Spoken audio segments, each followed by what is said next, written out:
Iran America যুদ্ধ আজ এক মাস পেরিয়ে 2 মাসে ঢুকেছে। মধ্যপ্রাচ্যের আকাশে প্রতিদিনই শোনা যাচ্ছে মিসাইলের গর্জন, ড্রোন হামলার শব্দ, আর সেই সঙ্গে বাড়ছে অনিশ্চয়তা। কিন্তু এই ভয়াবহ যুদ্ধ পরিস্থিতির মধ্যে সবথেকে বড় রহস্য, ইরানের নবনিযুক্ত সর্বোচ্চ নেতা মোস্তাফা আলী খামেনেই কোথায়? দেশের সর্বোচ্চ দায়িত্ব কাঁধে নেওয়ার পর তিনি প্রকাশ্যে আসেননি একবারও। গোপন ডেরা থেকে একের পর এক বিবৃতি দিলেও তার অনুপস্থিতি নিয়ে তৈরি হয়েছে তীব্র জল্পনা। আমেরিকা এবং ইসরায়েলের মতো শক্তিশালী জোটের বিরুদ্ধে যুদ্ধ চালিয়ে যেতে হলে একটি দৃঢ় এবং দৃশ্যমান নেতৃত্ব অত্যন্ত গুরুত্বপূর্ণ। সেই জায়গাতেই প্রশ্নের মুখে ইরান। দেশের সর্বোচ্চ পদে বসে মোস্তাফা আলী খামেনেই এখন যুদ্ধ পরিচালনার দায়িত্বে রয়েছেন। এই কথা সরকারিভাবে জানানো হলে তাকে সামনে না পাওয়ায় সাধারণ মানুষের মধ্যে বিভ্রান্তি বাড়ছে। তবে শুধু সাধারণ মানুষ নন, আন্তর্জাতিক মহলেও উঠছে প্রশ্ন, আসলে কে চালাচ্ছে ইরানের যুদ্ধযন্ত্র? এই পরিস্থিতিকে হাতিয়ার করতে ছাড়েনি আমেরিকা। সম্প্রতি আমেরিকার প্রেসিডেন্ট ডোনাল্ড ট্রাম্প এক কটাক্ষ ছুড়ে বলেছেন, ইরান এখন আমাকেই তাদের সর্বোচ্চ নেতা হিসেবে দেখতে চাইছে। যদিও সঙ্গে সঙ্গে তিনি দাবি করেন যে সেই সমস্ত প্রস্তাব তিনি নাকচ করেছেন। এই মন্তব্য নিঃসন্দেহে রাজনৈতিক ব্যঙ্গ হলেও এর মধ্যেই লুকিয়ে রয়েছে ইরানের নেতৃত্ব সংকটে তুলে ধরার চেষ্টা। একদিকে মোস্তাফা আলী খামেনেইয়ের অবস্থান নিয়ে নতুন তথ্য সামনে এনেছে ইরানের নিযুক্ত রাশিয়ার রাষ্ট্রদূত অ্যালেক্সি দেভভ। রাশিয়ান সংবাদ মাধ্যম আরটিভিআইকে দেওয়া সাক্ষাৎকারে তিনি জানিয়েছেন, খামেনেই ইরানে রয়েছেন এবং কোনো শারীরিক অসুস্থতার কারণে দেশ ছাড়েননি। তিনি স্পষ্ট করে বলেন, ইরানের নেতৃত্ব আগেই জানিয়েছিল যে নতুন সর্বোচ্চ নেতা দেশের বাইরে যাননি, নিরাপত্তার কারণে তিনি জনসমক্ষে আসছেন না। আর এই বক্তব্যে কিছুটা স্বস্তি মিললেও জল্পনা কিন্তু থামছে না। কারণ যুদ্ধ পরিস্থিতিতে একজন নেতার দীর্ঘদিন প্রকাশ্যে আসা না আসা স্বাভাবিক নয়। আর অন্যদিকে এটাকেই অনেকে মনে করছেন এর পেছনে লুকিয়ে থাকতে পারে বড় কোনো কারণ। প্রশ্ন উঠছে, সত্যি কি তিনি বেঁচে আছেন? চলতি বছরের 28শে ফেব্রুয়ারি ভয়াবহ বিমান হামলায় নিহত হন ইরানের সর্বোচ্চ নেতা আয়াতুল্লাহ আলী খামেনেই। আর এই হামলার জন্য ইসরায়েল এবং আমেরিকার জোটকেই দায়ী করা হয়েছে।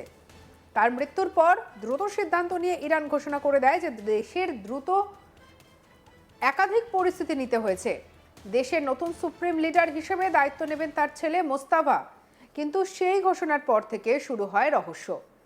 মার্চ মাসে 12 থেকে 20 তারিখ তার নামে বিবৃতি প্রকাশিত হয়। আর সেই বিবৃতিতে যুদ্ধ চালিয়ে যাওয়ার বার্তা দেওয়া হলেও কোথাও দেখা যায়নি তাকে। ইরানের সরকারি মুখপাত্রের মাধ্যমে সেই বার্তা পৌঁছেছে জনগণের কাছে। ফলে স্বাভাবিকভাবেই প্রশ্ন উঠছে, এই বিবৃতিগুলি কি সত্যিই তার, নাকি অন্য কেউ তার নামে বার্তা দিচ্ছে?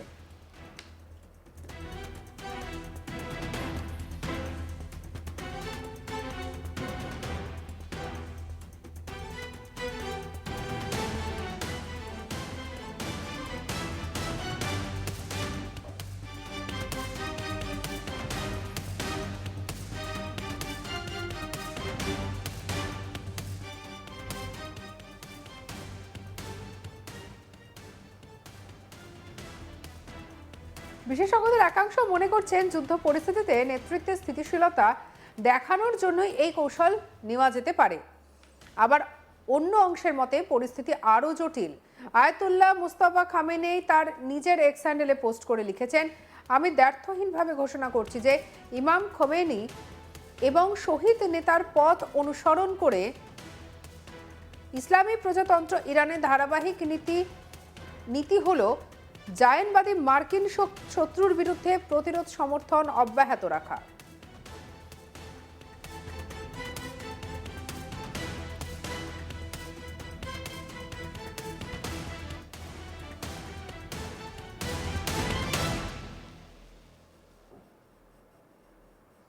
এদিকে আমেরিকা এবং ইসরায়েলের তরফে দাবি করা হচ্ছে, যুদ্ধের শুরুতে শত্রুপক্ষের হামলায় গুরুতর আহত হয়েছেন মোস্তাফা আলী খামেনেই। তাদের মতে সেই কারণে তিনি প্রকাশ্যে আসতে পারছেন না।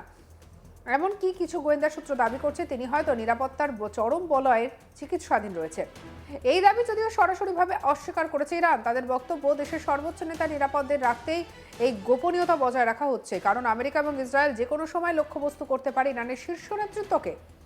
যুদ্ধের কৌশলগত দিক থেকেও এই গোপনীয়তার গুরুত্ব রয়েছে। সামরিক বিশেষজ্ঞদের মতে শত্রুপক্ষকে বিভ্রান্ত করতে অনেক সময় নেতৃত্বকে আড়ালে রাখা হয়, এতে শত্রুর পরিকল্পনা ভেস্তে যেতে পারে। তবে এর উল্টো দিকও আছে, জনগণের মধ্যে অনিশ্চয়তা বাড়ে, মনোবল দুর্বল হতে পারে। বর্তমানে ইরান আমেরিকা যুদ্ধ এক ভয়াবহ দিকে মোড় নিয়েছে। একদিকে অবিরাম বিমান হামলা, অন্যদিকে সাইবার যুদ্ধ, অর্থনৈতিক নিষেধাজ্ঞা, সব মিলিয়ে চাপ বাড়ছে প্রতিদিন। আর এই পরিস্থিতিতে দেশের জনগণ একজন দৃশ্যমান দৃঢ় নেতার প্রত্যাশা করতেই পারেন, কিন্তু মোস্তফা আলী খামেনেই এখনো পর্দার আড়ালে। তাই তার প্রতিটি বিবৃতি যুদ্ধের আগুনকে উস্কে দিচ্ছে ঠিকই, কিন্তু তার অনুপস্থিতি সেই আগুনের মধ্যেই তৈরি করেছে এক অদ্ভুত শূন্যতা।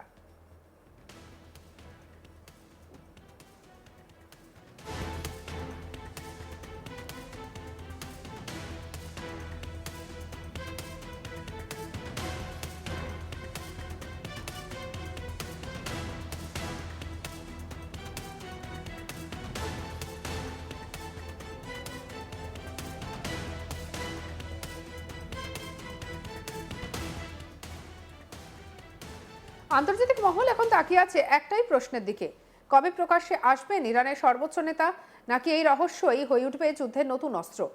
যুদ্ধ শুধু মিসাইল বা বন্দুকের লড়াই নয়, এটি তথ্য, মনোবল এবং নেতৃত্বের লড়াই।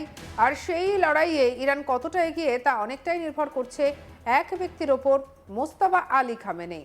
যতক্ষণ না তিনি সামনে আসছেন ততক্ষণ এই যুদ্ধ শুধু সীমান্তেই নয়, প্রশ্নের মধ্যেও চলতে থাকবে। ইরান ইসরায়েল যুদ্ধের শুরু থেকে আমেরিকার অবস্থান ছিল আক্রমণাত্মক, কিন্তু একই সঙ্গে হিসেবে পারমাণবিক ইরানের কর্মসূচিকে কেন্দ্র করে দীর্ঘদিনের উত্তেজনা অবশেষে সরাসরি সংঘাতের রূপ নেয়। তবে ট্রাম্পের সাম্প্রতিক বক্তব্যে স্পষ্ট যে এই সংঘাত দীর্ঘস্থায়ী করার কোনো পরিকল্পনাই নেই, বরং দ্রুত লক্ষ্য অর্জন করে সরে আসাই হলো প্রধান উদ্দেশ্য।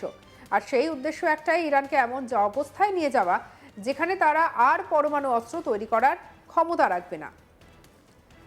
হোয়াইট হাউস সূত্রে জানা গিয়েছে, ট্রাম্প প্রশাসন এই সামরিক অভিযানের সময়সীমা খুব সচেতনভাবেই নির্ধারণ করেছে। 2 থেকে 3 সপ্তাহের মধ্যে সময়সীমা ঘোষণার মাধ্যমে একদিকে যেমন আমেরিকার সেনাবাহিনীর ওপর চাপ তৈরি করা হচ্ছে, অন্যদিকে ইরানকেও পরোক্ষভাবে সতর্ক করা হচ্ছে সময় খুব কম।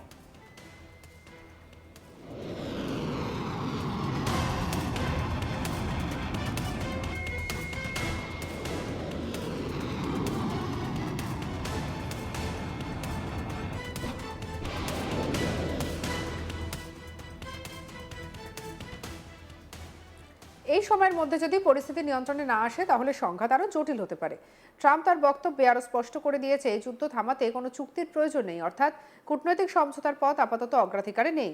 তার কথায় রানের কোনো ডিল করার প্রয়োজন নেই। সঙ্গে রাখুন আজ তাক বাংলাকে। আপনার মতামত জানান কমেন্ট সেকশনে, সাবস্ক্রাইব করতে ভুলবেন না।